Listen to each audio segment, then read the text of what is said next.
Muy buenas tardes, mi nombre es Andrés Galindo y este es mi video para nivelar. La replicación es el mecanismo que permite al ADN duplicarse, es decir, sintetizar una copia idéntica. De esta manera, una molécula de ADN se obtiene dos o más. Comillas son réplicas de la primera y la última. Esta duplicación de material genético se produce de acuerdo con un mecanismo semiconservador, lo que indica que los dos polímeros complementarios de ADN original, al separarse, sirven de molde cada una para la síntesis de una nueva cadena complementaria de la cadena de molde de forma que cada nueva doble hélice contiene una de las cadenas del ADN original.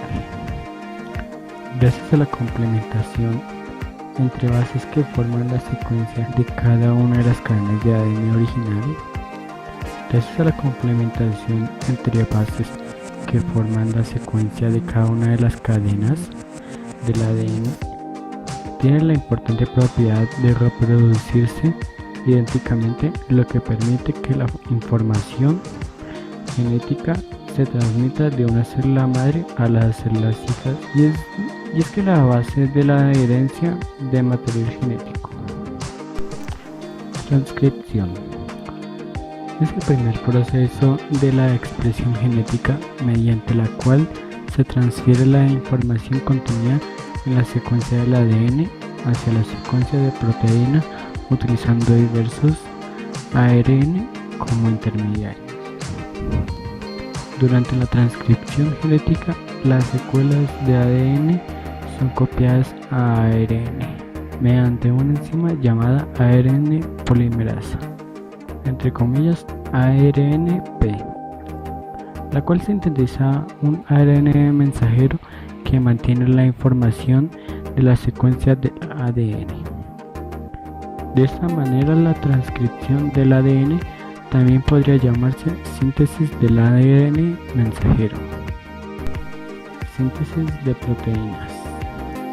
Se conoce como síntesis de proteínas al proceso por el cual se componen nuevas proteínas a partir de los 20 aminoácidos esenciales. En este proceso se transcorre el ADN en ARN. La síntesis de proteínas se realiza en los ribosomas situados en el citoplasma celular. En el proceso de síntesis, los aminoácidos son transportados por ARN de transferencia correspondiente para cada aminoácido, son transportados por ARN de transferencia correspondiente para cada aminoácido hasta el ARN mensajero, donde se unen en la posición adecuada para formar nuevas proteínas. Aquí en este cuadro se muestran las diferencias entre los postulados de Lamarck y Darwin. Aquí la interrogante que se hace es: ¿la especie es evolucionada? Lo que responde Lamarck es sí, mediante la evolución manual, con lo que Darwin está de acuerdo, solo que de otra forma, diciendo sí, los organismos comparten un ancestro común. El siguiente interrogante es: ¿las especies se extinguen? Por lo cual Lamarck decía que no, a lo contrario que Darwin decía que sí. ¿Cuál era aquí el siguiente interrogante se decía: ¿cuál era el motor para la evolución?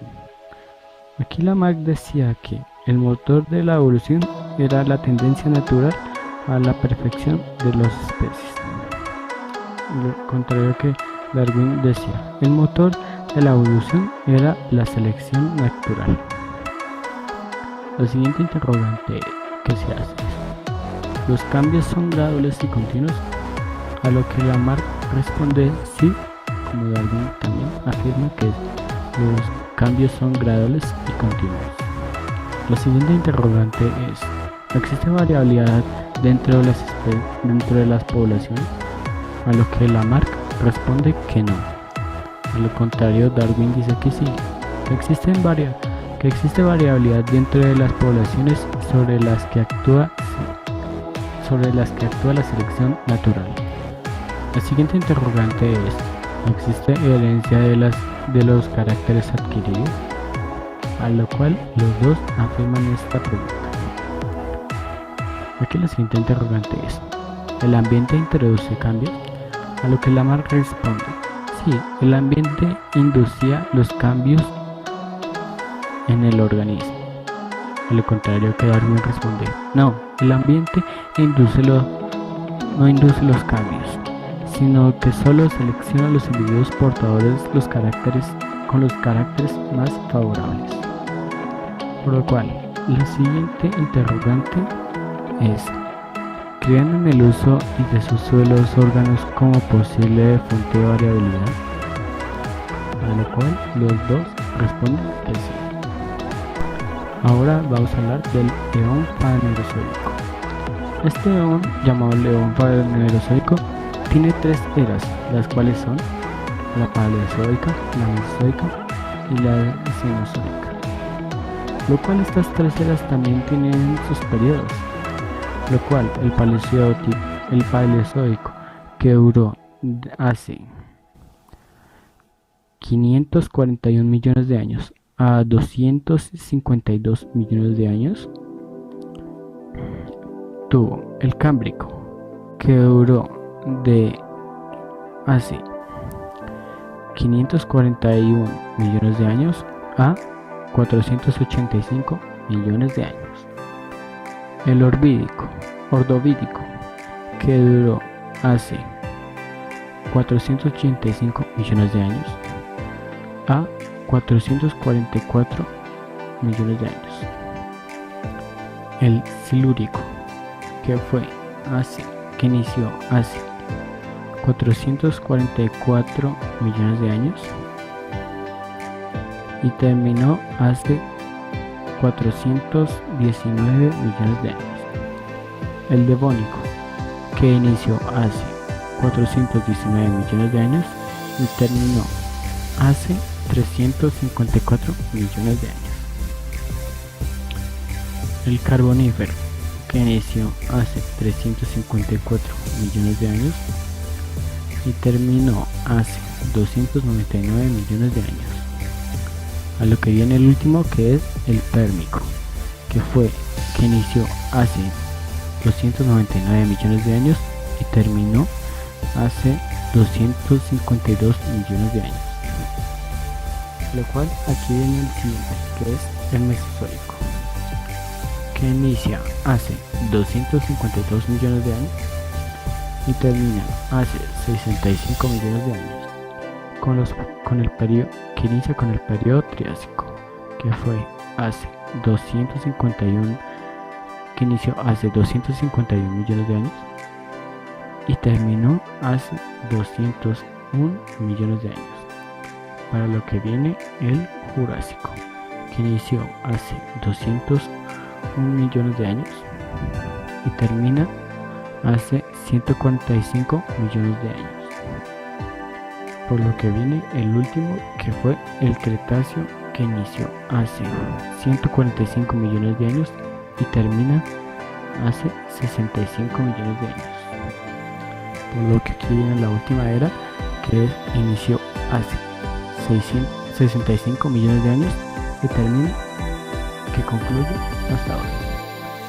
O sea que todavía seguimos en la era cenozoica, con su primer periodo, que inicia hace 65 millones de años y termina en 1,7 millones de años.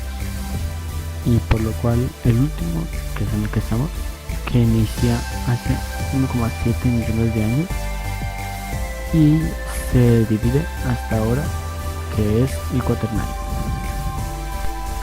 Lo cual el cenozoico tiene unas épocas, los cuales son el paleoceno, el eoceno, el oligoceno, el mioceno, el plioceno, el pleistoceno y el holoceno. Las primeras plantas aparecieron en la era Paleozoica, en el periodo Silúrico, hace 434 millones de años. En la era Mesozoica, en el periodo Cretáceo, hace 130 millones de años, aparecieron las primeras plantas con flores. Inicialmente se inició la vida en el Paleozoico, en el periodo Cámbrico, con unos organismos pluricelulares más complejos que las esponjas o las medusas. Ya los primeros seres que aparecieron fueron los peces en la era Paleozoica, en el periodo Ordovícico. Los primeros animales terrestres aparecen en la era Paleozoica, en el periodo Carbonífero. Los primeros seres que eran invertebrados aparecen lo cual es en el Paleozoico, donde los primeros en aparecer. Ya los siguientes que aparecen ya son los vertebrados, que aparecen en el Ordovícico. Los primeros anfibios que aparecen es en el Carbonífero. Los primeros reptiles aparecen en el Carbonífero también. El periodo más frío que estos apareció en el Ordovícico. El periodo más cálido que apareció fue en el Cretáceo. El gran supercontinente Pantone se divide en el periodo Cámbrico. Se presentó la formación de Pangea en el periodo Carbonífero. Se dividió Pangea en el periodo Triásico. Esta es una pirámide poblacional que viene en regresivo. Y como se presenta en la gráfica del 2020 al 2070, la población en Finlandia irá disminuyendo de forma leve, excepto en el del 2020 al 2030, que irá aumentando un poco. Desde ahí ya sigue disminuyendo. A continuación les mostraremos la población.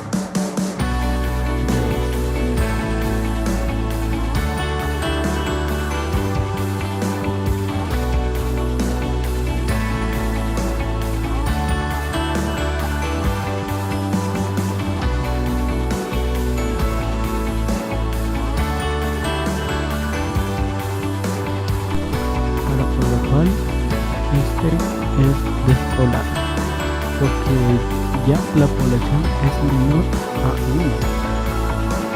Aquí se muestra la población de bacterias que se representan en el cuadro como azul.